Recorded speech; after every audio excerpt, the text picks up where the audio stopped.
you still on the other one? No. Did they kick you off? Yes.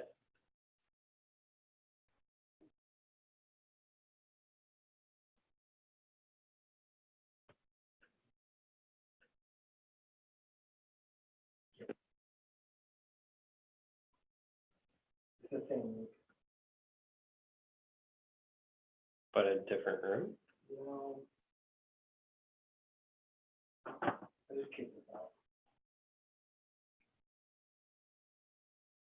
Close. Yeah, but one of the cool things is like, yeah. Hi.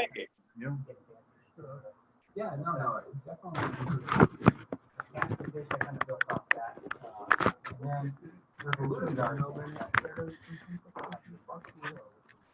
Right here.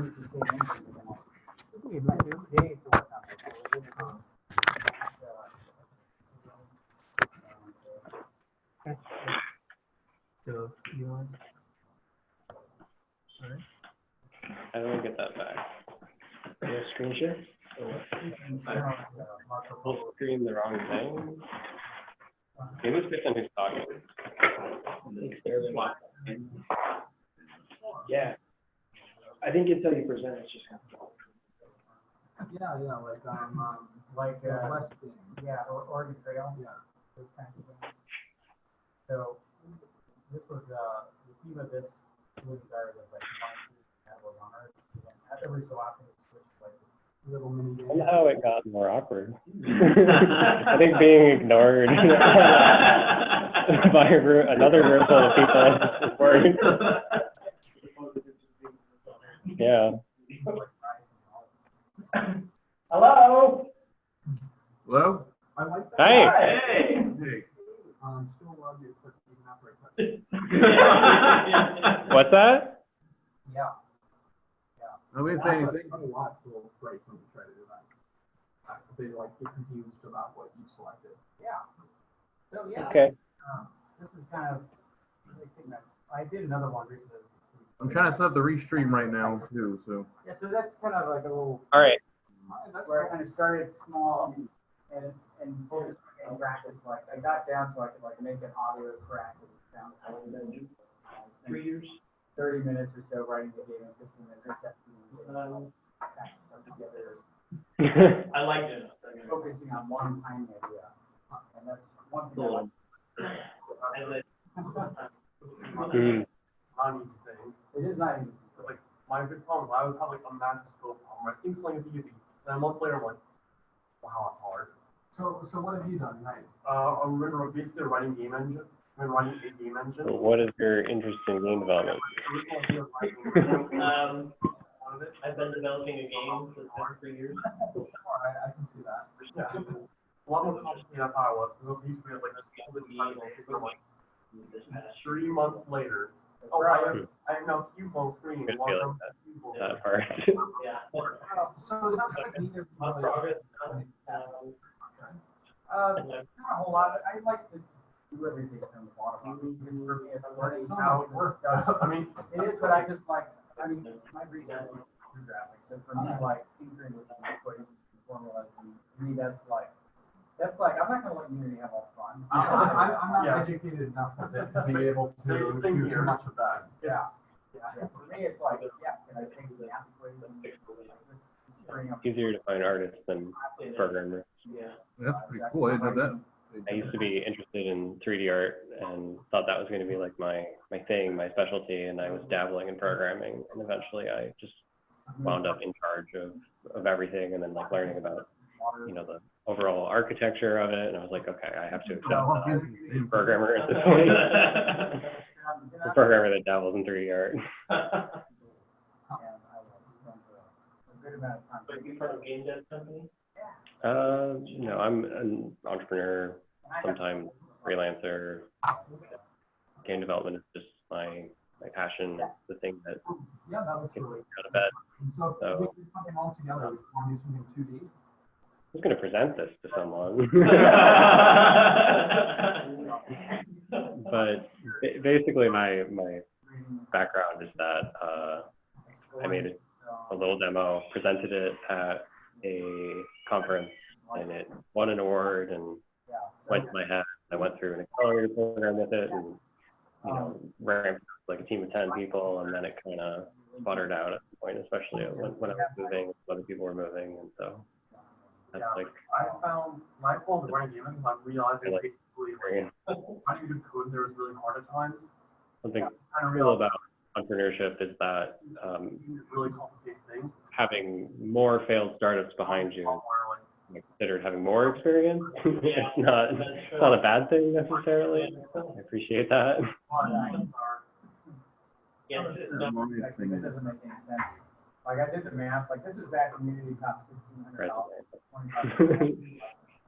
That's Let's figure out how much of that goes into a 40-hour work week, right? So you take that $100 side of 40. Sure. And you got a number, let's just say like 4 times. Let's say you make Can I mute them? or $40. That's $1,600 a week. So you think if you can make the Unity engine in 1 week, then more power to you. But you probably can't. So don't try to. Well, that's like. Oh. packages. That's what they're there. I think this is Anchorage. Meeting owl.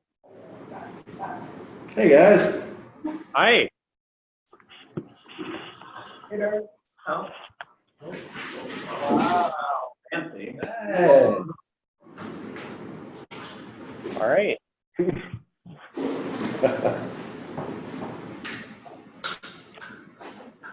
Now I really want this over here. I'll have it online. I'm trying to get it intro for photography to try to make it for it. I think this makes sense.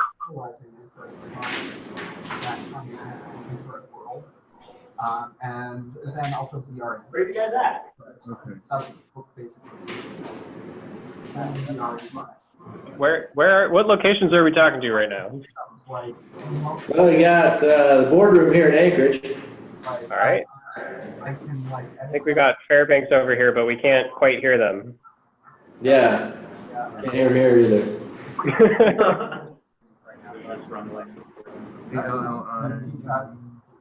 Seems like a cool game development meetup is happening though, and that's kind of the point.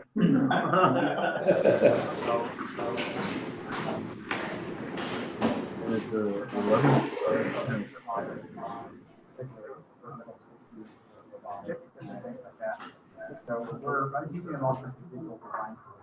Can you hear us over in Fairbanks?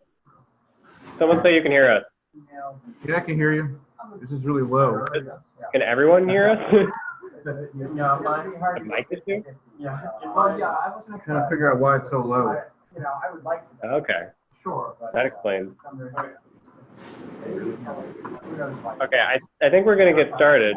Yeah, we're gonna move. Everybody's up for it, but if it doesn't happen ever, then. Oh man. Muted. Okay. Hi everybody, everywhere. I'm gonna be trying to look in multiple directions. Oh, cool. Okay, good. My name is Patrick Manhattan. I'm a software developer, game developer, 3D artist, entrepreneur, community person. I've been interested or involved in video game development for around 8 years. 8 years ago, I started tinkering with Blender and then getting kind of more and more into it over time. I'll maybe go back to my personal background, but is everyone leaving? No, they're huddling around the mic. It's cool. Okay. What's that? What share is the video? Yeah, I've got it. I can see. Yeah, this is what I'm looking at. Okay, sorry. I would be nice to start video. Look into my laptop. Yeah, there it is. Oh, yeah. Okay, that's better. That's better. There we go. I mean, sorry about. Yeah. No. So this is like way higher resolution now. I'm going to be very distracted by it. I would kind of like to, at some point, go around and get everyone's maybe very briefly level of interest or background experience, why they showed up today. Maybe we could do that in a minute. But for anyone who, it doesn't actually seem like I used to do this for students a lot, and people would show up and have no idea what game development was, and they were there for the free pizza. If you don't know, somehow game development is making video games, and I'm including in that video games and physical games, board games, augmented reality experiences, escape rooms, what have you. That's kind of what I had in mind for a game development group for Juneau and now statewide. Yeah, so roughly we're doing this because I wanted to get out of the house more, wanted to meet people interested in game development, and I thought maybe there's some other people around who might want to do that as well. So could we maybe unmute them and get just a little 1 or 2 sentences of what your interest is here? I like how I look like I'm in a command center.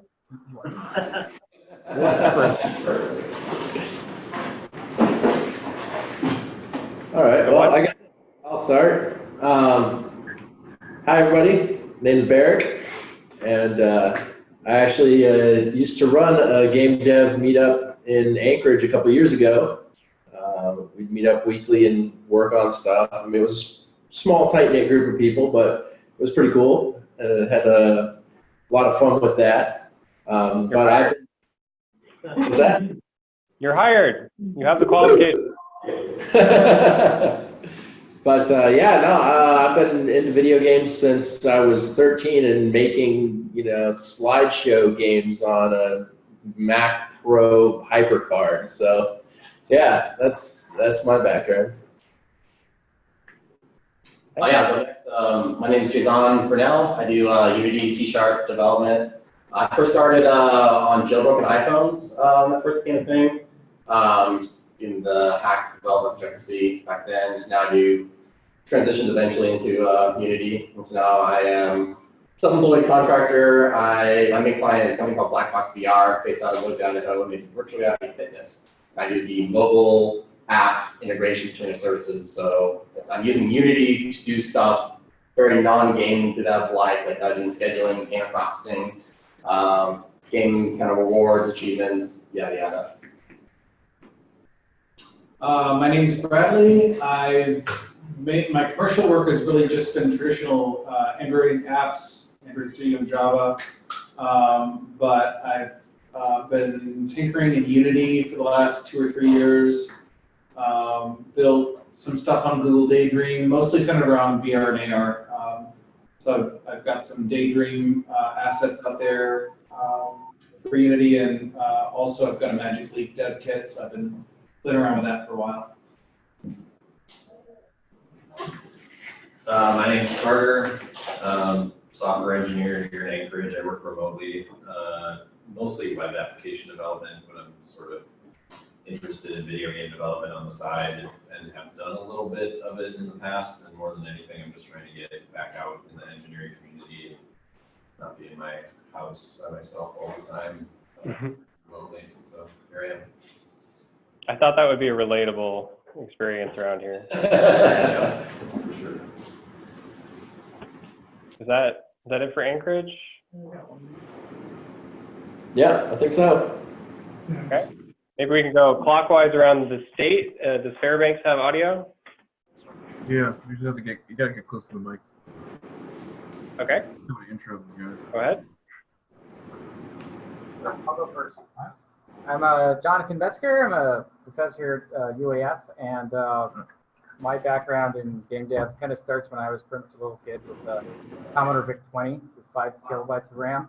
And I've kind of loved making small, cheesy games, I guess, since then. And over the last, 7 years, I started working on some smaller games, a couple of Ludum Dare 48-hour game jams, just because it's fun. And plus, when you have a full life, you just you can't just game dev 24/7.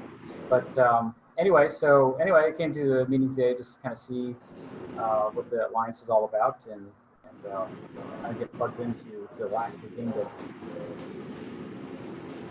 Cool.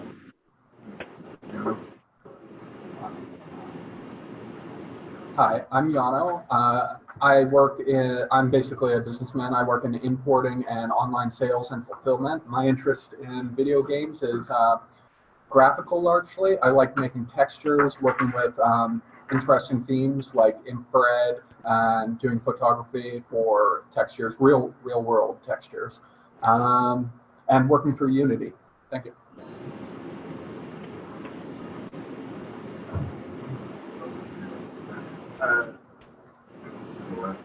Hello, I'm Nicholas Alexeyev. I'm a student here, and I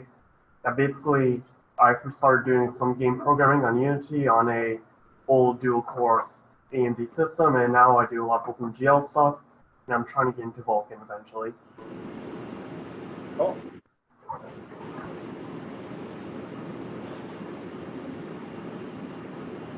Anybody? This is Vincent. I'm a software engineer, but most game development I've done was with Node.js. I haven't really jumped into it too much. I've done some Unity stuff with C#, I think is what it uses. I don't remember, but I haven't done it in a while. But it's great to hear everybody else's ideas. Cool. Harsh? Take the headphones off. Okay, sorry, I'm monitoring the screen. I'm Arsh. I make fun of game devs because I guess like, your industry sucks. I'm in the computer security, by the way. I'm just here to make sure shit doesn't break. Okay, I didn't catch all of that, but cool. He can hear you. You have to be all the way over here. Oh, man, you didn't miss much. That's it for Fairbanks.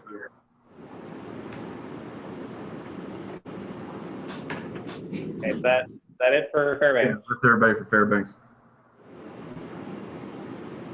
Okay. So I guess I'll just talk a little bit more about what brought me here, and then we could, if anybody at any of the other locations are here. Oh wait, I'm sorry.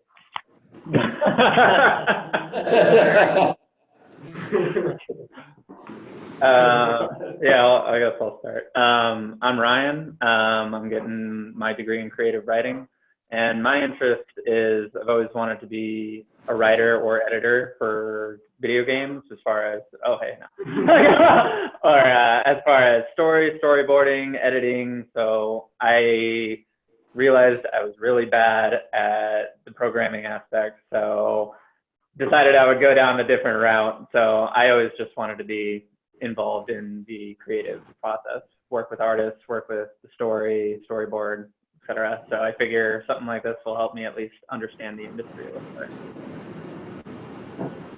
I'm Spencer. I've been into making games for quite a while, but just got Game Maker Studio about 3 years ago, started coding.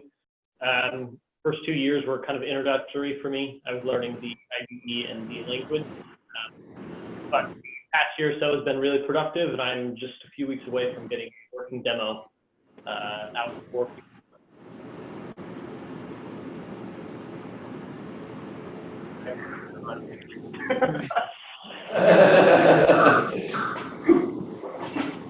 Right. So anyway, after I ramble a little bit more, if anybody has any maybe longer anecdotes they wanted to share, and then we could maybe we'll move from there. So Actually, I'll introduce myself. I'm sorry. Okay. I'm so out of it right now. I'm Conroy.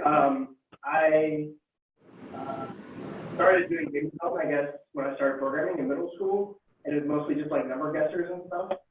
And then I graduated to using some sort of 3D thing where you basically just determine like what the velocity change is. It's like what's that cat and mouse game where you trap the mouse in the mouse, you trap the cat using. Yeah. Why do I remember this? I did that in like whenever MS started to do. And more recently, so I switched to web development. I haven't really looked back until I made a web-based game. That's mostly just trying to do like really like have these grids that you're trying to press faster than the other person. So whoever's open all 16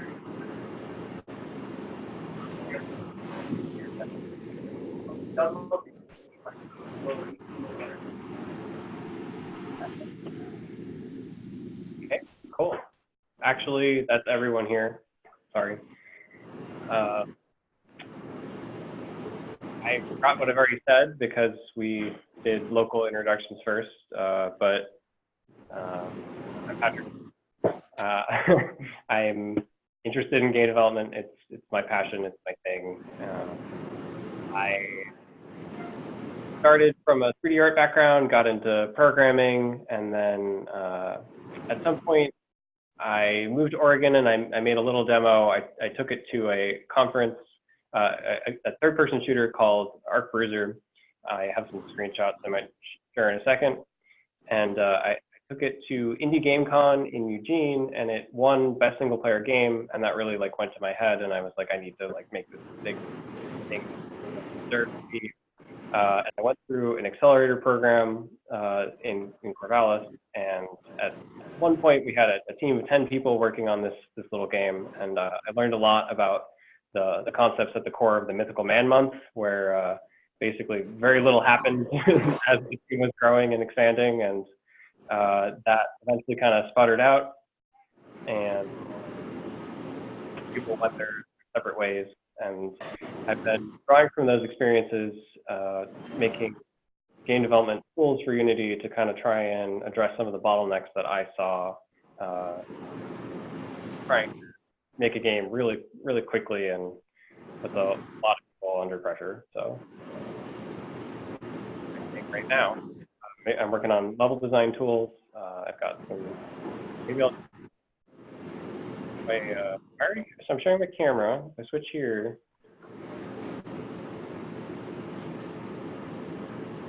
I'm sharing my camera. Okay. Yeah, there we go. What does this look like? Awesome. So here's the story is called Largely Through GIFs. This is what Arc Bruiser looked like in 2013. It was really simple. I think part of what made audiences really interested in voting for it for some reason was that it was so simple that they could all kind of project where it would go. And actually our next demo that we showed, which I don't have animated, but it looks like this, was actually less less exciting for people because it was getting more and more fleshed out that it was a specific thing and that this was all there was. But we did that in Unity. The first one I did everything on my own, and then this there's like 2D art. I can't point to things. By local artists, and the 3D models by someone else, and 2 programmers trying to coordinate. So that was quite an experience. That's all I can say about that. A lot of them out. So now I'm working on level design tools. Basically, I'm just drawing from, if anybody's ever seen Tiny Keep or really any roguelike level generation system where you scatter a bunch of rooms around somehow and then connect them all together using pathfinding algorithms, and you try and call those paths into a way that maybe looks somewhat reasonable, like that.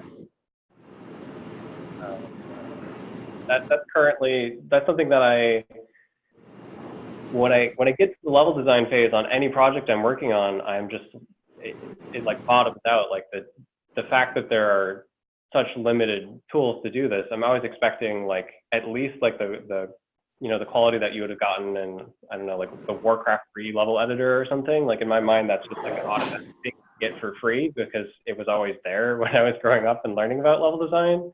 And so, having to build it yourself, that's what I'm trying to address there. That's kind of it for me, unless anyone has questions.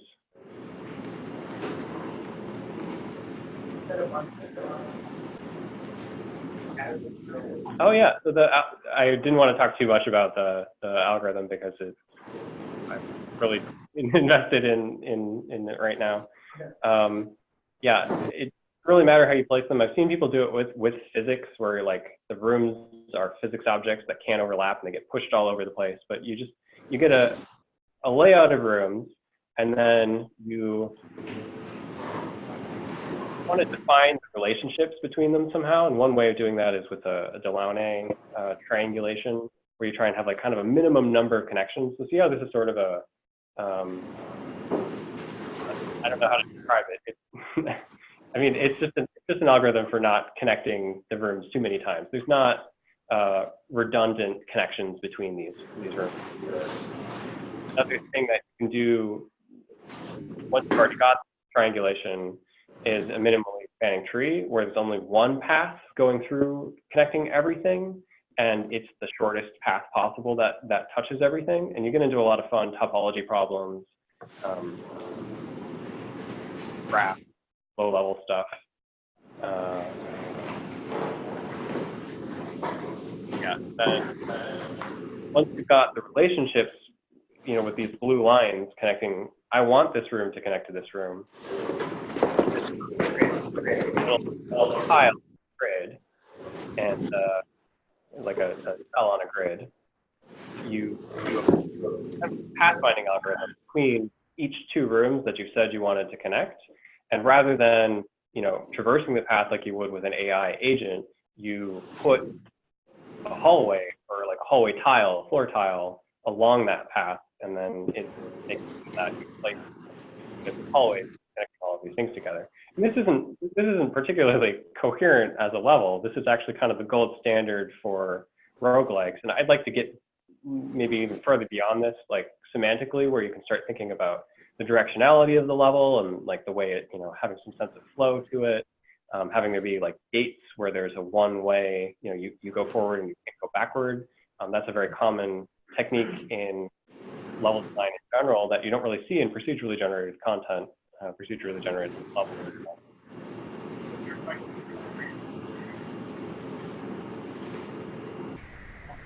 So that's what this is. Yeah. Steadily filtering it out, and then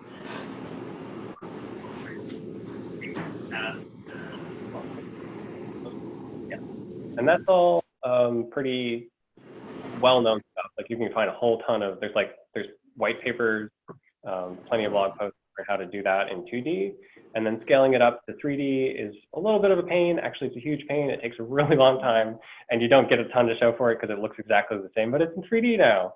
But once you've got that, you can start, well, maybe, I don't even know if maybe my project is now at a point where I need to like take a hard look at how much further I can scale it up. But I feel like you can start to do some pretty interesting things where you're storing information about whether or not there's a drop somewhere or something that a player couldn't get back up, and you start putting gameplay information where it's like, I know the player can only jump this high, and so here's an annoying wall that they can't jump over that's exactly the wrong height, and that kind of thing. Conceptually, it's I don't even know. It's not that hard to do a lot of these things, but then you try and do them, in a cubic. There's just a lot of optimization problems that you run into. I'm not entirely sure how far this is going to go. Here's a couple of examples, though, of like what that might look like. This room is being connected in 3D using only hallways and elevator shafts. There are no staircases here. It turns out staircases are a whole different story, and they're massively complicated, but I'm currently working on it. It is a lot of fun because I'm learning about a whole bunch of different pathfinding algorithms and techniques to try and do that in an efficient real-time way without too much pre-processing of the grid, because often grids will be, or maps or whatever you want to call them, will be pre-processed in order to make it so that all the agents looking at it, when they're doing pathfinding on a grid, when they're like trying to find when an NPC or something is trying to get from one place to another, they're kind of querying this pre-baked in information that tells them little shortcuts about how to navigate that space more quickly. That becomes problematic when you're building onto the environment because the hallways now are actually obstacles. So you can't do very much pre-processing at all because every single new connection is going to be a new grid. And maybe there's doing some fun stuff where you modify your pre-processed data, but the complexity gets crazy. So I'm not an expert on this, I don't think, but it's definitely a lot of fun. Go ahead. Do you think? Roguelikes, the game Rogue, I'm sure a ton of people heard of Rogue. You're like a little at sign, walking around on a grid. Okay. Text-based. Yeah, like literally, like the character. They were drawn out. Yeah. So how big of levels are you like working with this? I mean, I see that's a fairly decent sized level there. I would imagine if you were actually in it playing. And the other one looked huge in comparison. Yeah, the less you do, the more boring the level, the bigger it can be. I don't know how long this took to generate. It was definitely under a full second. So there is some, scalability to it. And then, yeah, so like the more interesting things I'm trying to do, like staircases are turning out to be way harder to process than a regular straight hallway. And they take 10 times as long because there's all these different possibilities. And so I have to look at like a very specific optimization for how to make them feasible at all. And it turned out, I'm just discovering things, about my previous implementations of the pathfinding algorithm from trying to do that. Another thing you can do when you're working with procedurally generated content is you can make chunks. So I don't know how big this one is, but I've been doing a lot of like 16, cells by 16 by 16 little cubes. And then at some point you could generate a bunch of them in parallel using, some kind of multi-threading or job system solution or something. And that way the player can move around in this space and there will be things loading in front of them and unloading behind them. And that work won't be affecting the main gameplay loop as much. And that's something that Minecraft does. It has very tall chunks that as you're moving, it's loading them in. And actually, it's even generating them from scratch as you navigate the world according to the algorithm. I don't actually know a ton about Minecraft, but I think that's what's going on there. Mm-hmm. So do you have like a game already in mind for your level editor, or is it supposed to be just like a general purpose level editor? At some point, I was planning on going back to my mech shooter, but I'm getting like more and more specialized in generating these like very specific, dungeon-like or maybe facility-like locations. Another idea that I had that was one of like the very first ideas for a game that I'm like almost afraid to attempt it because it's like become too dear to me.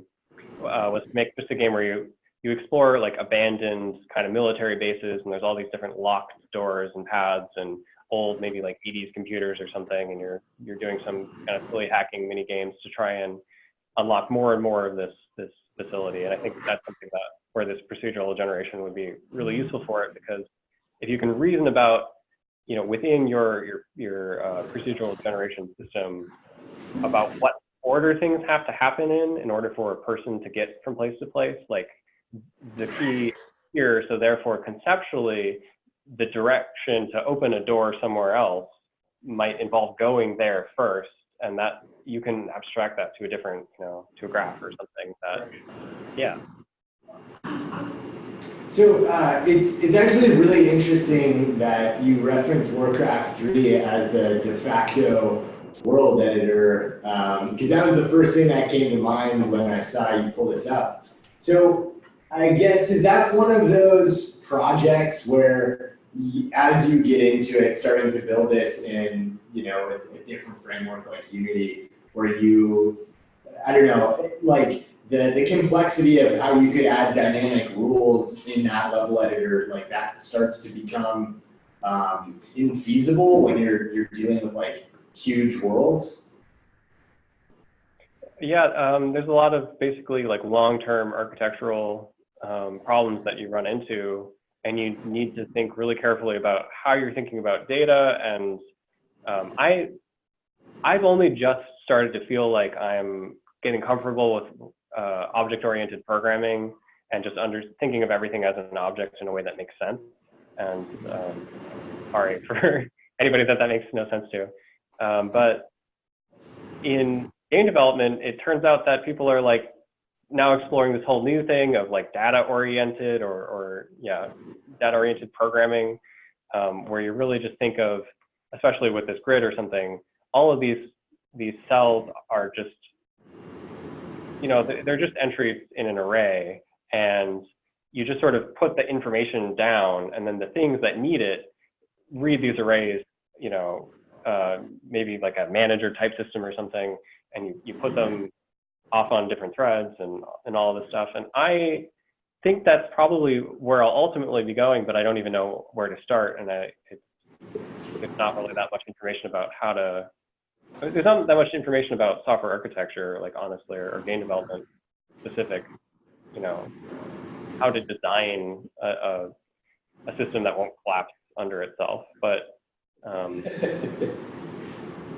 I don't know, you pick up those things, and there are concepts that are applicable from other disciplines for sure.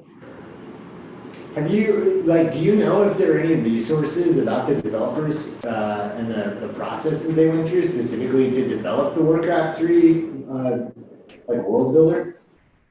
No, I have no idea. I haven't really looked into any one system that deeply. I am kind of curious about that because I do know that in general, really large games, you'd be surprised at the amount of time that they spend developing the tools to make them happen. And there's a lot of kind of, grumbling about the amount of time that just we as game developers spend remaking the same thing over and over again, and just to get a very similar looking first-person shooter. And the closer that I get kind of to the metal of game development, the less that I feel like that is as important of a criticism, because it is really hard to generalize things that you would need to if you wanted to just throw together. This is like a pretty common a game idea that I've heard multiple times is there should really be more RPG elements in Civilization or something. Those are two of the most complicated things that you can think of about how to manage just the sheer amount of data and the way that all these systems are interacting. And when you add more systems to a game and they don't interact at all, it's pretty easy to silo them off. But then what was the point of that? There's no synergy, and so it's not an easy problem for sure. Well, and I think in a sense, they probably built that world editor so that they could build out most of the campaigns in the game itself. Mm-hmm. So one of the things that also absolutely floored me was Dota and Defense Against the Ancients coming out of that. Somebody took the world editor, made a completely new game. I'm pretty sure they actually had to hack the worlds to add in extra characters and rules to the engine and stuff. Yeah, and mods, and then they managed to eventually spin that off into an entirely different game. So that's pretty interesting too, where you're building a full world that gives you the ability to kind of mess with the components and change things up so you can exist in it. But that's really the only example I can think of where you got that world editor. Well, I know that. Go ahead. When making a level editor, because I've done lots of level editors myself. They're really great tools for when you're making your own game. It's okay, I gotta make my game, so I gotta make the tools to make my game with the tools that make games.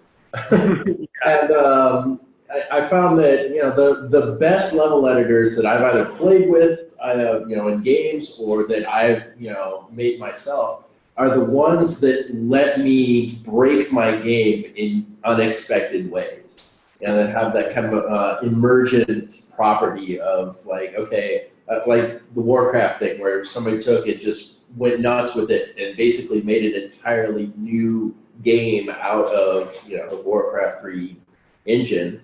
And that to me is like the pinnacle of level editor design. If you make something that people can take and make something wildly different than what you intended, then you know you're on the right track. Yeah, definitely. So I guess what's really interesting about this is I've never seen anybody try to do it in sort of like like you said, closer to the metal, right? Like you're doing it in Unity, which is already like. Yeah, trade-offs either way. More specialized kits, yeah. The less applicable it'll be to multiple people, the less reusable it will be. The less specialized it is, the less it really is even a tool. And you know, maybe at a certain point you could just say that the tools for making levels in Unity right now are fine because you can write your own. And like I totally like would, both of those perspectives are valid.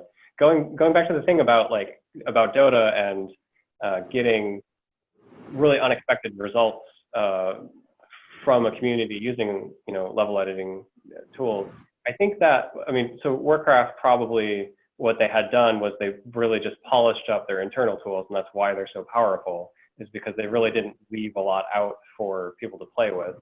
And that's something that a couple of years ago, you'd hear talks by Gabe Newell from Valve about how video games themselves now, like if you want to make a really big successful game, the way to make it have a lot of longevity is to make it itself a platform that different things will be spun off of, that unexpected things will happen to, that maybe a whole new game of the same size, like, you know, I mean, Dota's massive now, and it's certainly outgrown Warcraft. That was going to be kind of the way things were going to go. That was the future. That was almost going to be mandatory for a certain size studio. And on the exact opposite end of the spectrum is the like trying to make games where you throw out everything that isn't bolted down and you try and really just think a lot about what don't we need to make, because it takes so much time, so much developer time to make games. They're very risky investments. I have no idea who is paying, like who is investing in video games at this point. I don't like, it's a terrible like investment. Don't do it. And I say that as a person who has like, you know, received some amount of funding to make a game. Have you ever played the game, I Made a Game with Zombies in it? I'm not. It's great. It's like a super simple indie game that's like a top-down shooter where it's literally just like a square room, and the guy who made the game had like a garage band and they recorded the theme song, which is like 12 minutes, and that's the entirety of the gameplay.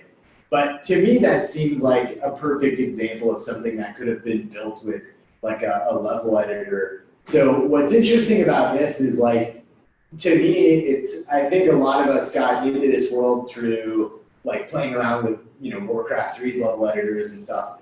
But for people who are maybe like a little bit closer to having programming proficiency, the fact that it's in Unity gives you sort of like a basic toolkit for getting started. Yeah, I like Unity a lot. I always thought that I was gonna spread out a little bit more, and I got kind of over specialized in Unity, and I hope I'm not like missing out too much. But I really do like the shared, you know, code base, like the ability to share scripts back and forth in this kind of standard is really useful.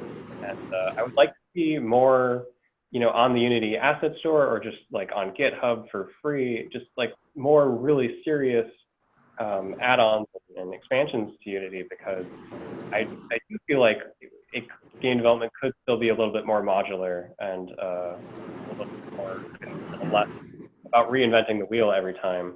But I don't know, you know, how far that goes. I don't think we've really seen limits.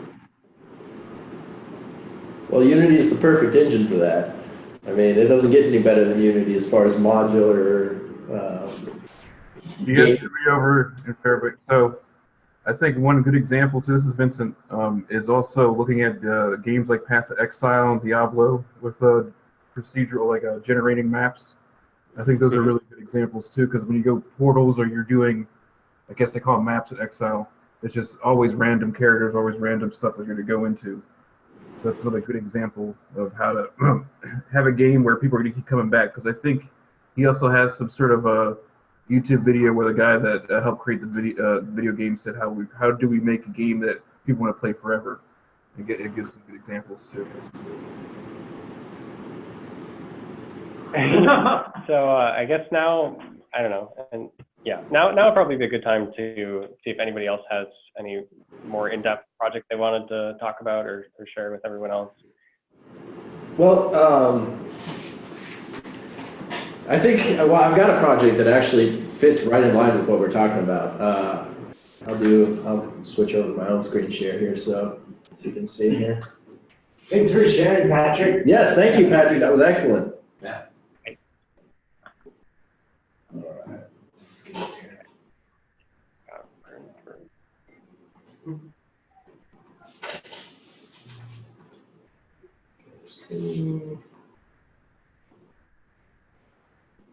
And also, shout out to Vince for mentioning Diablo and Path of Exile.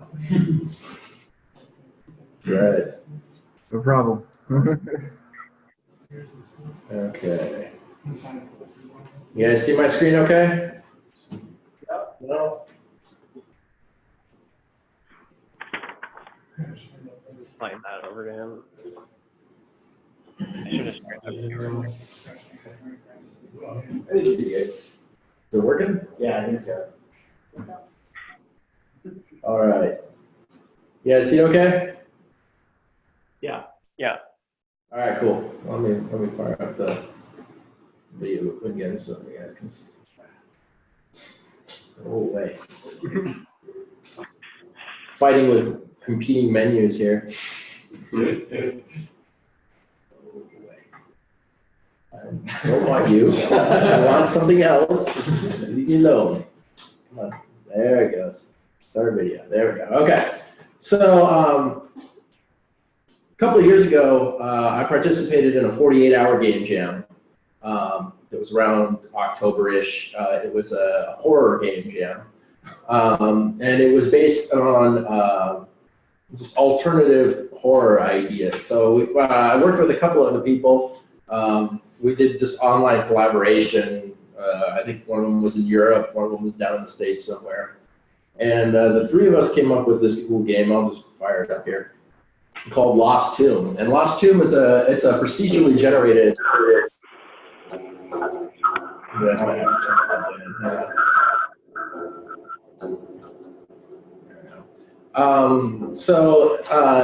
It's a procedurally generated first-person shooter kind of genre, where it's also got like Doom graphics. So you got little sprites, and the sprites follow you around when you walk around them. But it's all procedurally generated on startup of the game, and the way that it worked in this, because we only had 48 hours, so we couldn't get really complicated with it. It almost works like a jigsaw puzzle, where we had like 10 different room layouts that we made, just little square room layouts that had different branches out that could or could not be connected to other branches or other rooms. And then we had, I built the procedural generator to just kind of connect these puzzle pieces together and connect the pieces that that could connect to create just a nice small like horror environment. And so you can kind of see, this was actually a really good room, is a really good example. This is all one room. Got one potential exit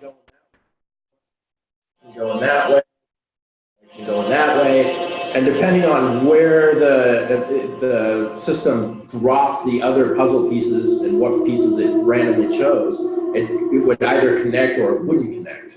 And then there was a mechanism in there that made sure that at least one connection would work whenever a room was placed, so there wasn't any like dead end rooms that just wouldn't connect. And interestingly, this was all done in GameMaker Studio. So this is actually a 2D game engine that is running this. My Game Maker Studio has some very limited 3D capabilities, hence the Doom feel. And so it's all, even though there's like the 3D aspect of it, all of these all the level generation, all the connection, everything is based on a two-dimensional plane. And each room can decide whether it's like has no ceiling and just goes on forever, or if it has a real short ceiling that you have to walk to crawl through, or if there's just like a normal regular height ceiling. And the objective of the game is to collect these little onks, to go around, wander around, find these little onks. You have to find 4 of them to unlock the exit door. But as soon as you grab that first onk, it unleashes a mummy that slowly kind of wanders throughout the level. And does pathfinding that actually is always trying to chase you down. So he's always trying to get to you from wherever he is. Let's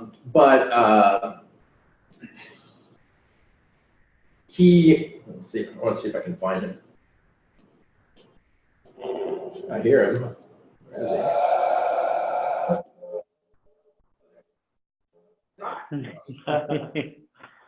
So he's just this very slow, lumbering, constant thread that chases you throughout the whole level. We're kind of losing. Yeah, you're kind of cutting out. Hear me a little bit better now? There you go. Yeah. It's probably the loud music. I really needed to add like volume settings in this game, but I only had 48 hours, so. Beside the mummy, there's also like traps like this, like a collapsing thing. It's very much Indiana Jones inspired, and so different rooms certain room configurations have traps. Some of them to grab. I'll just kind of run through it here. It's also like little puzzles here. There's one of the onks is in the middle of this thing. You have to figure out how to do these 4 switches to open up the door. But if you look, there's like a hint on the wall that tells you, okay, well, there's one guy standing, so we just have to hit these other switches.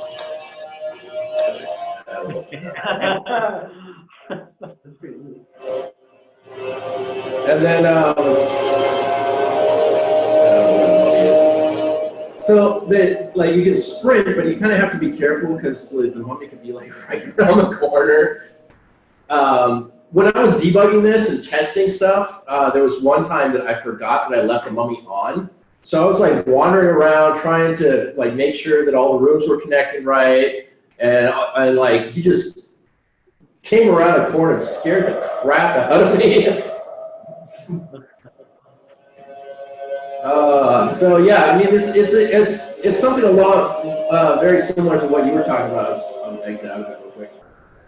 But so you can hear me a little better. But it's kind of the same idea of having a procedurally generated world. From my own experience in dealing with that, one of the keys to it is that when you're creating a level and putting all the different pieces together, it might not seem big, but when you're actually in there in the game, I mean, depending on like the game mechanics, of course, but like in that particular game, there's only 9 or 10 rooms that are generated and interconnected, and there's no mapping system, so you kind of have to rely on your own spatial awareness to remember where the level is. And I originally set it up to like have like, I'll have it make 20 rooms, it'll be awesome. You could not find your way anywhere in that thing. It was just too much. It was just, it took forever to get around. And I found that limiting that amount of play area really was beneficial, at least for this particular genre of game. Yeah.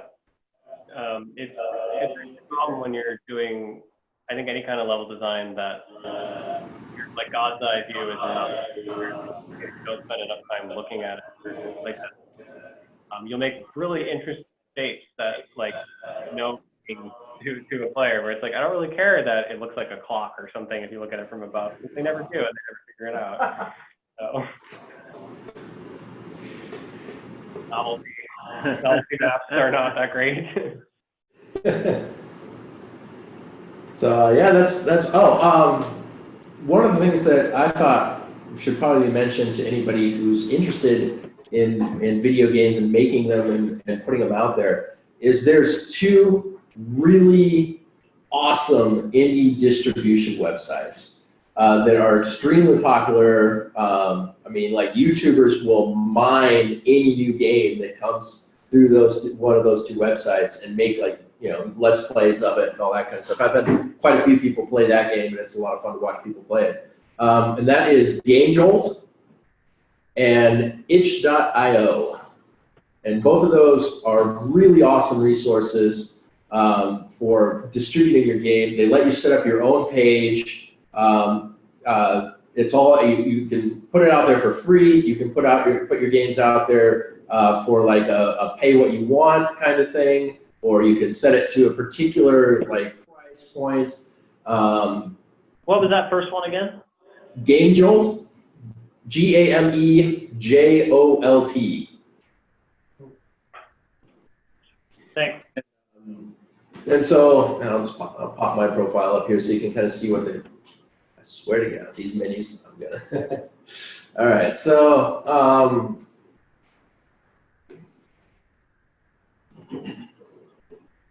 so you get your own user profile on here, you got your own page. People can go to your profile to see something, like I've got my games are listed. Let me put that out of the way. Got it, yeah. Some of my games are listed here on the right-hand side. People, you know, they can search for them. There's a very big social aspect to this, where you can make friends with other users. People can, you know, put comments on your game. This is my most popular game by far. It's like a horror version of Pac-Man, and so people, there's a lot of different people that will. Yeah, so I got 146 comments on it, and people can do different ratings on it. You know, it's just a really useful platform for distributing your games, whether it's the game that's just for fun, or if it's a game that you want to sell. And it's not just for games; it's also for tools. So, like for in Game Maker Studio, there is a it runs on it can also run on HTML5, and so you can play things in your browser. And one of the things about like using the 3D elements of Game Maker Studio in the browser is that it won't lock your cursor. There's no mechanism in there for locking your cursor. So if you're playing like a first-person shooter, your cursor just kind of as soon as it exits the canvas, the game canvas, it just stops responding. So like you're kind of limited to, like you can only move little bits at a time, and then you have to keep going. So I built it's just like this Game Maker extension that lets you lock your cursor in there so that you can have more of like a full 3D thing. And so there's the tool aspect of GameJolt, where you can look for resources like game resources, games, all that kind of stuff. And like I said, it's a very social platform. The other one is itch.io, and it's also it doesn't have like not so much of the social aspect of it, but this one has a lot more options for like distribution. I kind of like its search engine a little better, the way that it presents all the games, like as just a page that you can kind of put splashes and try and catch people's attention on. And also, the cool thing about Itch is that you get your own like page, which is just your username.itch.io. And so you can use that for like easy ways to do like a demo reel kind of, or a showcase to link people to. Be like, these are all the projects that I've done. These are all the games I've made. And then people can look at them and see, you know, like the splash screens that you made and whatever, and download them or play around with them or whatever they want to do. So And if you make a free game on there, you are eligible for ad revenue sharing. So like, I think they're not super popular games, so I've only made like $30. But hey, for free games, $30 it's pretty good. I'm happy with that because I wasn't expecting to make anything off of it. So, what fees was it for GameJolt and itch.io? What cut did they take? What's that? What cut do they take for itch.io and GameJolt? Like what kind of file formats and stuff? No, I mean, what fee do they charge of your sales? I'll show you. So, so let's see. So let's see if I can view my profile here. Let's see if I can figure out where my actual dashboard. Okay, so here's like they have a whole creator dashboard that lets you do some tracking of how many views you have, downloads you got. They'll show you how many downloads across all of your things, what your revenue is, all that kind of stuff. So I mean, there's some analytical stuff that you can do with this, and it's actually pretty in depth and useful. You can see where people are finding your games, like what link they're clicking on to find your games, so you can kind of buckle down on what resources or what pages are pimping your game out. And this one's itch, for example. There's also, if I go to I'll get out to GameJolt.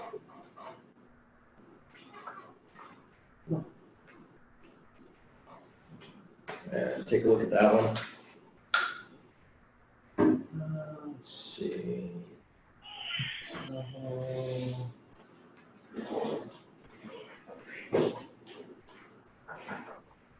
Library, wallet balance. I think if I go here, it's probably tell me. Yeah, so yeah, I've made like $30. Most money I've made is definitely on GameJolt, but that's also like the majority of people that have played my games have found it through here. Now, I don't think that GameJolt has as much of a like an analytical platform, so it's not as useful as far as like figuring out how many views you have, how many people are doing it, how they're getting in there. So I mean, the different platforms have different pros and cons. But the great I guess I'm wondering though, what percentage the companies were taking from your sales, like on your revenue versus your gross income. It looks like they took about 20%. Is that correct? Probably. Let's see.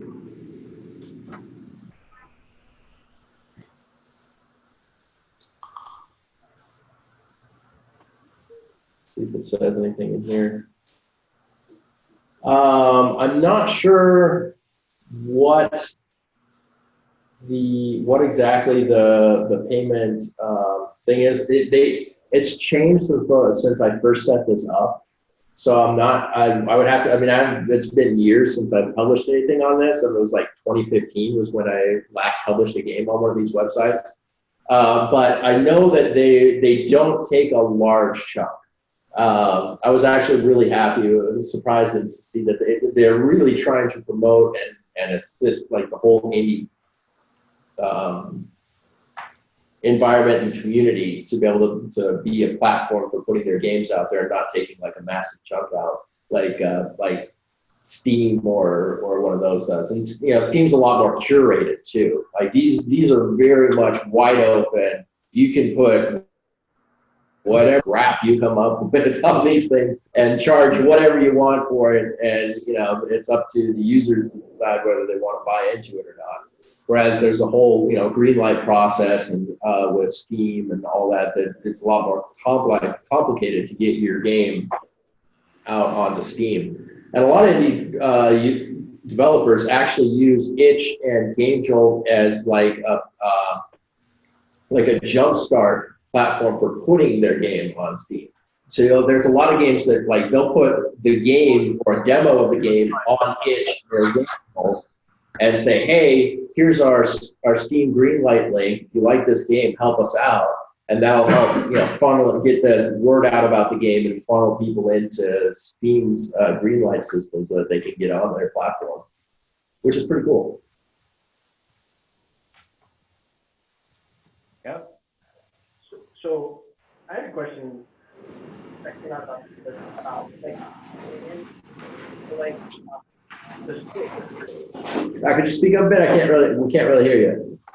Yeah, I was curious if anybody's had any experience making them for Switch, or like what that process is like. Is that a special engine that you have to use, or is that a platform that you could... for like console games? Yeah, the Nintendo Switch. Yeah. So multiple will work releasing for Switch. It's all up to Nintendo to who they work with. Okay. So I know, for example, the IDE I'm using, Game Maker Studio, now supports releasing on Switch, and so it just depends on what you're using. But create your game.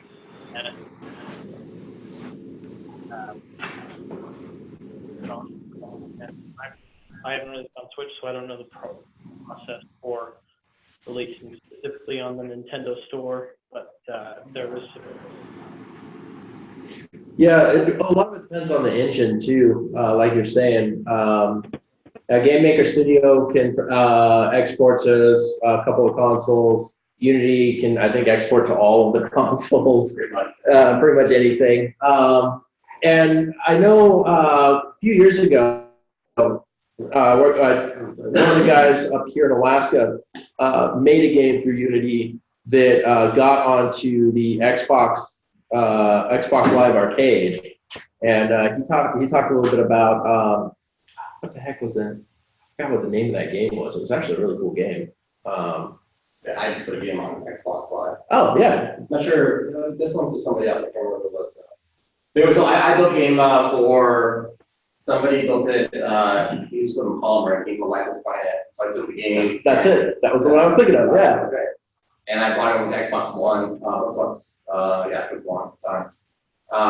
Yeah, it was a pretty cool experience. I really enjoyed it. I came from mobile prior to that, so I really enjoyed working with consoles and all that. It's kind of cool. I got some decent horsepower behind the platform.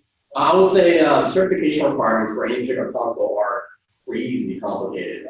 So it took us, me at the time, if I recall correctly, 4 or 5 months to do the conversion from mostly optimization and bug fixing from PC to Xbox One. But the certification steps took about another 5 months.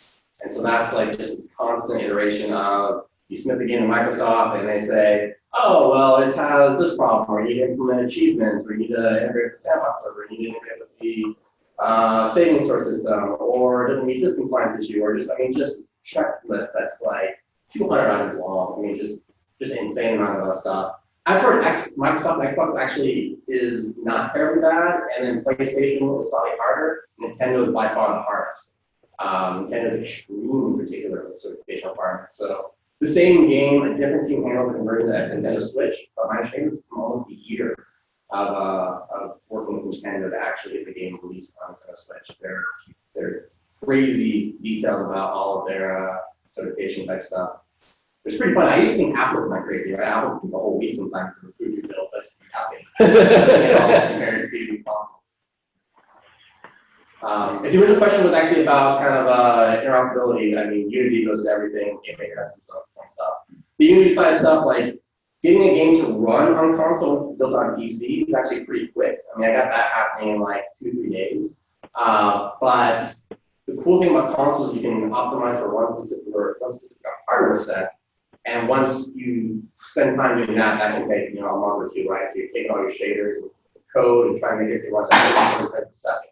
Because relatively speaking, as we all know, the hardware of the console is quite a bit weaker than PC.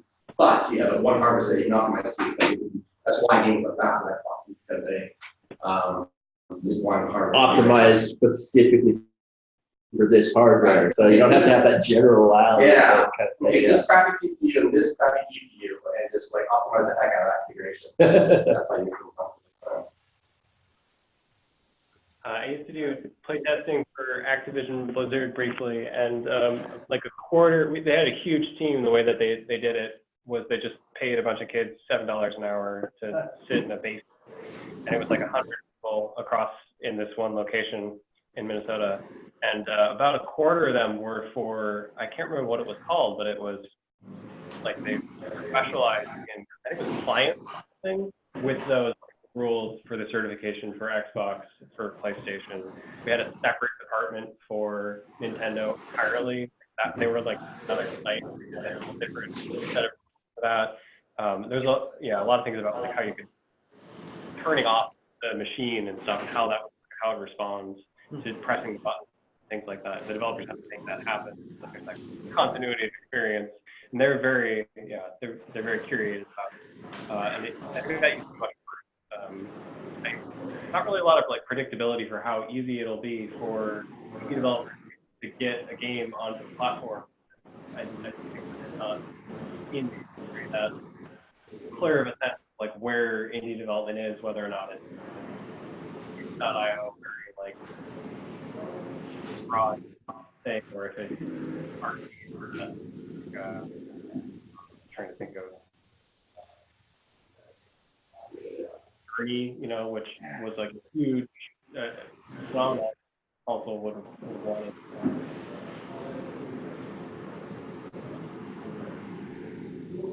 I think it's interesting that there's such a variety of languages that go along with a lot of the platforms. Game Maker has its own crazy built-in language thing. Unity, I think, God, it's been a while since I've messed around with Unity, but Unity's had like Lua and C++ and JavaScript. I mean, there's a whole bunch of different things to use with Unity. And on C# for everyone's sanity. Yeah. And then you also got Flash games that people can make, JavaScript games people can make, HTML5 now. You make games in Python, not very well, but you can. It's kind of cool that there's just so much. Anytime that there's like a new language that's being developed and stuff, people are like, well, how can I make games with this? I saw someone make Minesweeper in the Unity editor, as in you needed to use the Unity editor to play it. Yeah. It's like in a little panel, like a window. Yeah. In case you get bored making your own game, right? I don't know. They're just flexing. I'm kind of curious if anybody has had any assets go out on the Unity store, or kind of tried to essentially like contribute those tools that you're talking about back into that ecosystem. I have sold a 3D model. I've sold a single 3D model. I can tell you that if you want to do 3D models on the Unity Asset Store, you need to like kind of commit a little bit, like consistent like across your art. I'm really enjoying the screenshots that I shared in my level editor were made from Cinti assets. Get a little closer to the mic. I'm having a little trouble hearing you. If you're doing 3D art, it helps to have some consistency across like what you're working on, so that people don't have to have a hard time matching your assets to other assets that might be out there in the world, and the kind of more that you can do yourself, the more that a person could reasonably actually make a game, probably the better. So I've been really enjoying the Cinti assets that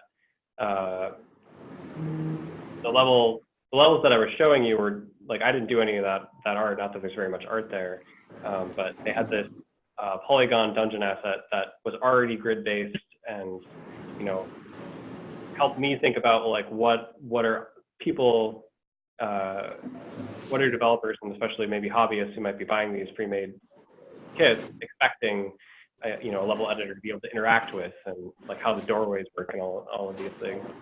So I've submitted just like a sledgehammer like several years ago, and I don't know if it's changed. and I probably made like $20 out of it. I know that I think they still take about 30%, which is what Steam takes also. So like, it's pretty hefty. You'll notice it. And they didn't historically do very much promotion. You didn't get a lot for your money, but discoverability is a big thing. Right.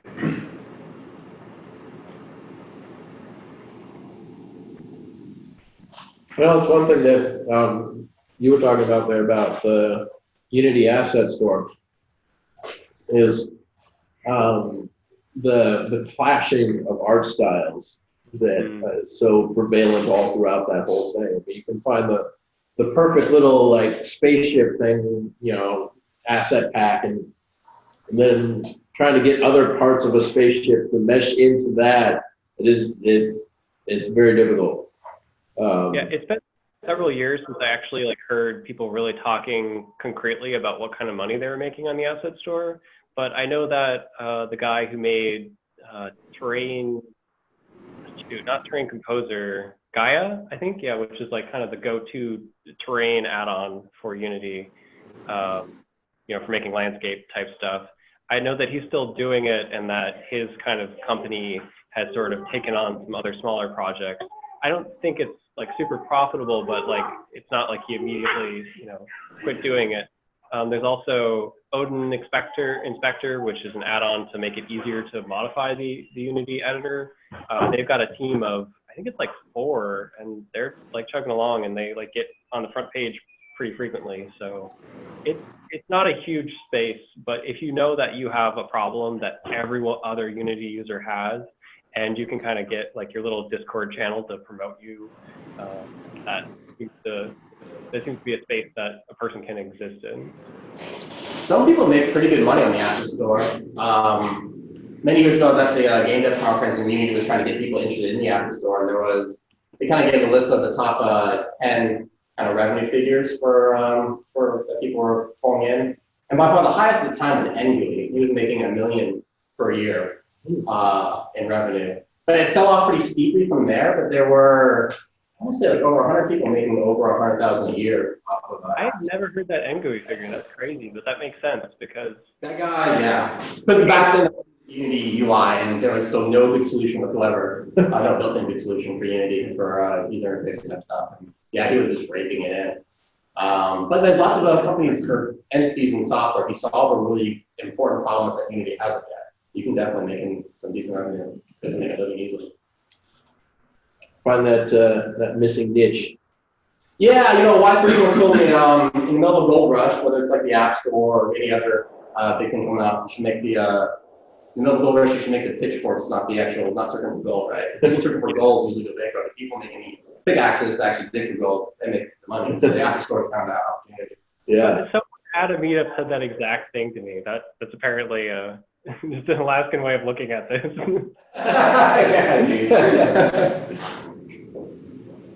Yeah, I kind of think of it also as like all of us really want to be making games, making our dream projects, but we also know that like there are drawbacks to the tools we're working with, and if we just all put in our time, you know, make one little thing, then it'll be here for everyone. Yeah. Like you were saying, like in the very beginning, funding for game development is like non-existent. Yeah, it's not like you're gonna be like, I've got this great game idea, and go to a VC and they'll just shower you with money. You kind of have to, I think, and that's actually one of the great things about the Asset Store is using it as placeholders. You know, if you have a great idea for a game, you can take it and grab a lot of crap from the Unity store that just doesn't mesh like at all, but works for now, and throw it all together to make like a gameplay demo or something of your game, and throw it out there, and it gets you a lot of interest in it, and it gives you some more opportunities, especially for Kickstarters and Indiegogos and things like that. That's really like the funding source for indie games. It's Kickstarters nowadays, crowdfunding in one way or another. But that's a really hard platform to get on because everybody's throwing their games on it. You know, everybody's like, well, this is my game, and here's this great idea I have, and I don't have any programming experience, but I'm going to make the next Skyrim, and Right. and I just need $10 million, and so there's definitely opportunity there for that, but you have to be able to dedicate the time, energy, and resources to getting your game at least somewhat along, to be able to get enough attention on like a, crowdfunding platform or whatever to be able to get funding if you were talking about like a larger scale game. Yeah, and the pre-marketing leading up to it. I mean, think anybody who launches a Kickstarter campaign with having done no marketing prior to it is kind of doomed to failure, right? Yeah. You gotta at least go hit every single marketing channel you have to get the game out there. On that note, I had something to contribute to that discussion in terms of like completing games, right? Especially for people who don't have a lot of experience doing that. So a few years ago, I'm a big fan of the Ludum Dare competition that's kind of built your own game from scratch. And so I was in the Air Force at the time, busy with the family and everything. And so I'm like, okay, finally, I'm going to set aside 48 hours and like do something. I'm sick and tired of like thinking about making games like I used to in high school. I'm like, I'm just going to do it. So anyways, I jumped in and I was making it from scratch. Like I was writing everything from scratch because that's my personality. I like to do that. And the first whole day was like, okay, I'm building a two-dimensional engine. I'm making a 2D game, but I have to build all the graphics from scratch, with all the input, output, drawing sprites on the screen, handling just simple collisions and stuff. And so I basically spent a whole like at least 24 hours just working on getting my game engine to work. And then the following day was just kind of, I had a little bit of time I could contribute to making it. So I was successful in the sense that I had music and sound effects and I set my mind to it. But I was like, wow, this was a big, kind of a big challenge of like just getting any kind of game going. And for me, like I said, I want to do it from scratch. So I found out about this other game competition on the weekend called 1 Hour Game Jam, which is really great if you have families, because then you don't have to suck away 48 hours of, being a husband or father or whatever. So I started doing these 1 hour game jams, and I decided, okay, I want to make some HTML5 games, so I'm going to build an engine from scratch. But one of the things that appealed to me was because you only have like 1 hour to do it, you really have to kind of be prepared to get a game going in like a few minutes.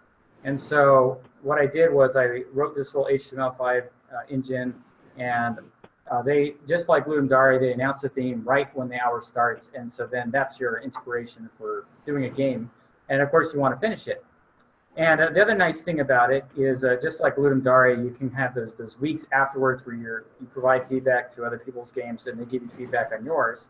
One nice thing about 1 Hour Game Jam is that they do a Twitch stream or YouTube stream, and they try to play through most of the games that are submitted at the end of the hour, which is kind of nice because then you can kind of get some real-time feedback, and it's all very positive, and it's great if you're just starting to make games and you want to just focus on like what makes the core essential, So my first game sucked because I was just on the 1 Hour Game Jam, because I was so like, wow, this just getting started was so difficult. And but as the weeks kind of, I did a few that year, but I would just take whatever I had last week and I would build on top of that and just make something more complex. And it got to the point where I was like, all right, in about 15 minutes, I can get a whole music track recorded and some sound effects, and then another half an hour for the coding, and then 15 minutes for testing. And, and normally you do have about 2 hours or so, because the stream, they'll play all the games up to the end of the stream. Well, the big thing is that when I decided to do my next Ludum Dare competition, I was pretty much, I didn't have 40 hours to do it. I had like 1 day. I said, okay, wife, I'm not going to take up 2 whole days. I'll use 1 day, okay? So, and I'm not gonna like go crazy and lose sleep and be a zombie for the next week. So anyways, I was able with this practice to just kind of like get up and going like right away. And that was actually a lot of fun because I was able to make, I think, a more complex game. The game I made that time was a game called Marco Polo, and the theme was combine 2 incompatible genres. So I kind of combined a text game, a text-based game like Oregon Trail-ish kind of thing, with like a side-scroller shooter game. And that was like a lot of fun. And it was nice because 12 hours, you know, kind of felt like a long time. You know, I was like, well, I don't have to make music in 15 minutes. I can kind of like enjoy this. So anyways, this is the takeaway from my experience essentially was, you know, if you're just kind of struggling to just make games, a big part of it is just getting, completing them and just starting little small projects that you are not invested in a whole lot, you know, like you spend 2 hours on, it's not like your life's work. You know, a lot of people I see, they start and it's almost like their life's work, the very first one they make. And your first game, truthfully, probably is not that good, but, you know, you just kind of build it, you learn from that, and then you go on to the next one, and you build on that, and you learn from it, and you go on to the next. And I found these game jams to be indispensable because you get some feedback from people who, you know, they'll give you some honest feedback on what it is, and it also gives you some just practical experience, either whether you want to start with an engine like Unity or Unreal and just kind of do something with it. But at least it forces you to do something with it at that particular time. Yeah, Ludum Dare is amazing, and game jams in general are amazing for that scoping of like trying to figure out like what can I do in a certain amount of time. That's probably just one of the hardest things about making a game, period, regardless of your time limit, and learning over and over again that you are terribly wrong about what you can accomplish in 48 hours. I think really helps you how terribly wrong you are about what you can accomplish in 6 months or a year. Although it's still hard to generalize that, I think. We're going to be hosting Ludum Dare in October here at Juneau. Hopefully there will be some locations elsewhere and we can present our games statewide. Yeah, that would be awesome. Yeah, definitely. Yeah, I found a lot of value in working with game jams and just like you said, you know, the keeping the scope, keeping yourself focused. And there's a deep satisfaction with completing a game. A lot of game projects never actually get to that step. You know, you start it, you get these ideas, your scope starts to creep, you get that, start adding more stuff into it, more stuff, and before you know it, you just like burned out on it. You don't want to ever touch any of that code again. And then 6 months down the road, when you get the itch, and it's like, oh yeah, let's get back into it. You open it up, and it's like, what was I doing? None of this makes any sense to me. But the goal and the deadline of a game jam, whether it's a 24-hour, a 1 hour, a 48-hour, or whatever, a week or whatever, just having that focus and that drive for a particular time frame really helps, you know, getting you to that final stage of being like, okay, I've got to cut this off. I got to just say it's done, you know.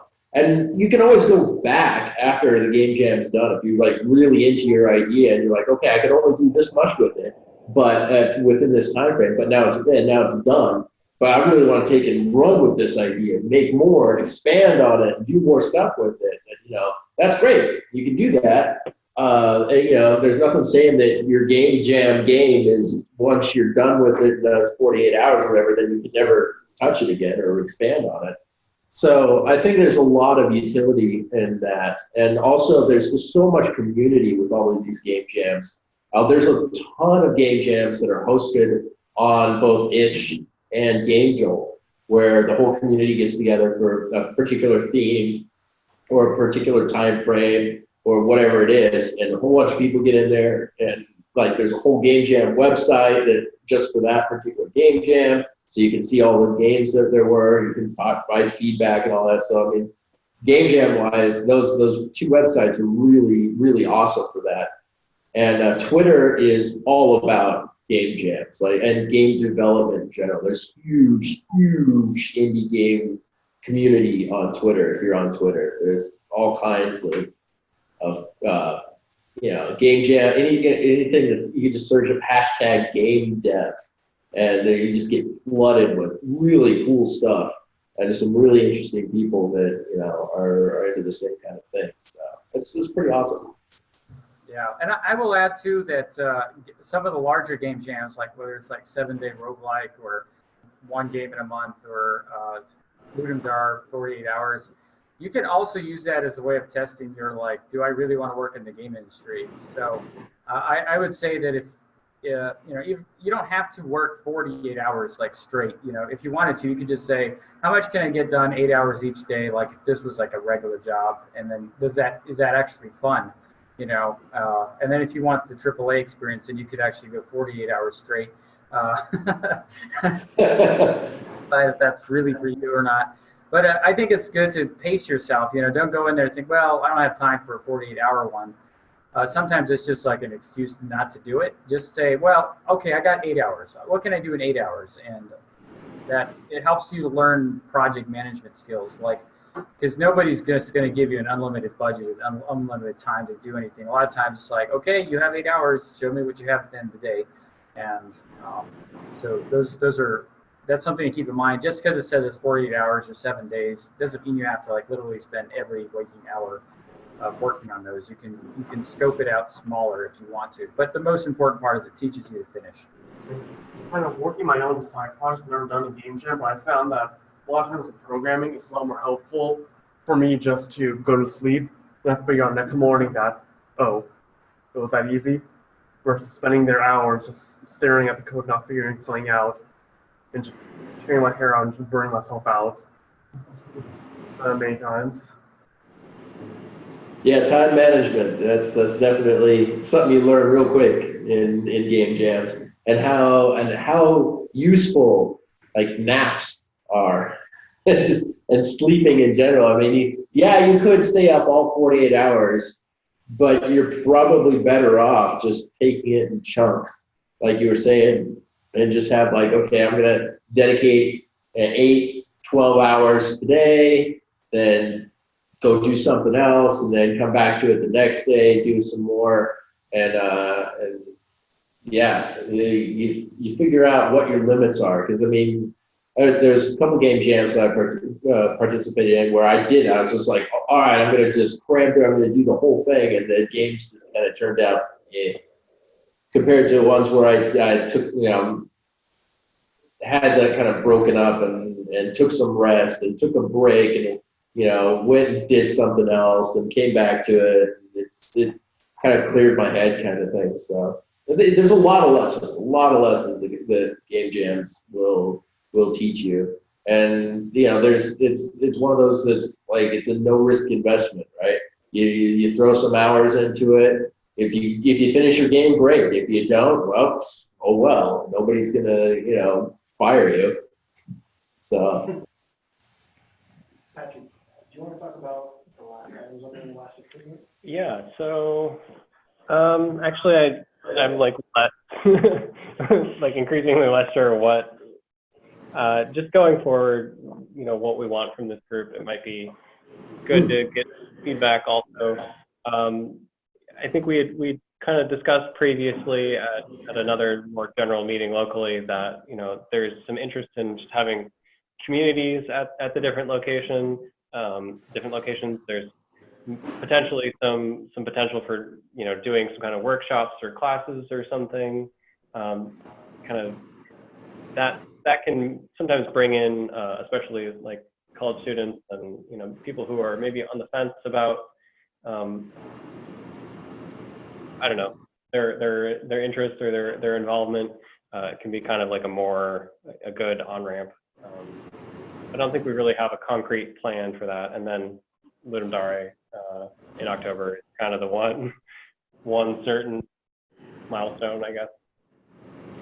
Well, I think it's also important to connect and reach out to non-developer communities and groups and like circles, because video game development isn't just about sitting in front of a computer coding a bunch of stuff. You've got the art, the music, the conceptual design. There's a lot of different parts that all work together. For example, for my little horror Pac-Man game, I came up with the game engine. I'm not an artist. I can't draw for crap. But I came up with this cool game engine for the horror part. I was like, wow, this is really cool. what kind of, horror things are out there. So I looked up like a scary version of Pac-Man, and some artist, some guy down in the States had drawn, like little horror versions of the ghosts that I really liked. I was like, these are awesome. So I reached out and I said, these are awesome. I've got this game engine that I want to use them in. Would you like to animate them? Work together on this? It's like, wow, I've never thought about actually doing game development. This is awesome. And so he collaborated. We made this whole thing, and he was doing all kinds of really great work with the artwork, and it really, upped the quality of the game substantially over the, crappy little Pac-Man stuff that I was drawing. But I think that like reaching out in like college communities and stuff to like the art departments and things like that to kind of bridge that gap between the perception of, well, if you're a video game developer, you have to know programming, because you don't. There's a lot of other areas in video game development that benefit from a much more diverse artistic background. Yep. So Good. do we want to think about it conceptually, like focusing on that, like Scoot the mic down a little more so we can hear. So just talking about how, what kind of events maybe could we do to emphasize those different backgrounds and skills and kind of do some outreach of attracting those people. But then also for I'm way less willing to commit to that right now, but certainly that's a thing to think about locally. How about that? Sorry, I'm just very tired. I'm kind of done. Well, I mean, I think that having workshops is a great idea, especially for people who like me, that I'm not super familiar with Unity anymore. Like, it's been a long time since I messed around with it. So if we did like a Unity workshop where we talked about like stuff, maybe had like a thing walking through making a simple game or something like that, would be really interesting, at least to me. I think talking about, we wouldn't have to make it a different session for each section, but I think talking about the core concepts of game making would be a great thing to do. Like how to tie in story with your mechanics, and how to tie in your music with your story. These things that are important but are often glossed over. I think a lot of us already have the technical background needed to build the game. We're not here for a coding meetup. We're more here for a game design meetup, and so I think our focus should be more on the game design aspects. Does that make sense? Yeah, no, that makes sense. And that's kind of what I wasn't really thinking like basics. How do you program your first game in Unity? There's tons of resources for that. I was thinking more along the lines of like when you're building a game, you have all these different things. How do they all how does everything piece itself together in Unity in a real coherent way? And I suppose on my part, I could just look up all the YouTube tutorials and stuff that are out there for that.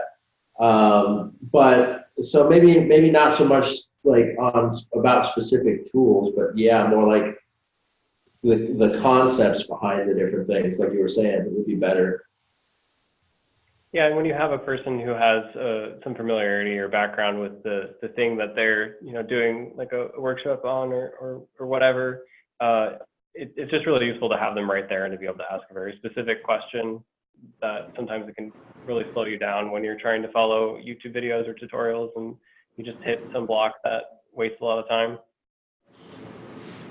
So just like a show of hands, how many people actually are working on a game? I know there's 2 here. anybody else actively working on a game? Two in Fairbanks? Does nobody in Anchorage? Does working on a game, like working with the game engine or working on an actual game? I work with an engine, but I'm not technically working on my own game at the moment. Yeah. All right. That was the slide. I just want to make sure because you guys are this weird panoramic. I just wasn't sure. Okay. How interested would people be for like kind of like a bring your own project sort of night? Is that like, does doing that in the company of other people help or not at all? I'd love that. I'd love to get feedback on my project. And I'm sure everybody that's working on a game would like the same. How about Fairbanks, the people that raise your hands? I think that would be a great idea, you know, especially if it's like, you know, monthly or something, kind of either a local community. I was also thinking, because I use Twitter a lot for following game dev stuff, it's just a really great way to just find stuff out there. But I don't know that there's any like game dev specific thing for Alaska, like a hashtag or whatever. Something interesting, you know, if you are posting updates to your game, you know, let everybody know, hey, this is Alaska game dev. So we're not the only state not doing game development.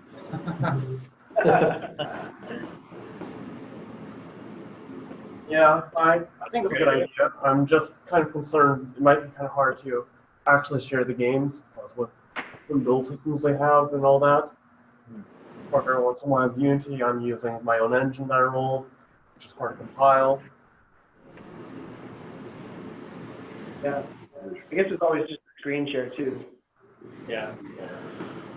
Yeah, I know that years ago when Jason and I were doing our game dev meetup here in Anchorage, we would have like a showcase meetup where it was like, okay, everybody's working on your game, show off what you got, where you're at, what you're having trouble with, you know, talk about it, tell us about it. And everybody kind of had like I forget how long we gave everybody. We gave everybody like a chunk of time to you know, throw their game up on the big screen and talk about it and show it off and see where they're at and what they're working on. And that was really great because we got some great feedback from each other talking about you know, what it is, if it looks fun, what things, you know, maybe should be tweaked or added or removed or whatever. So that was really good.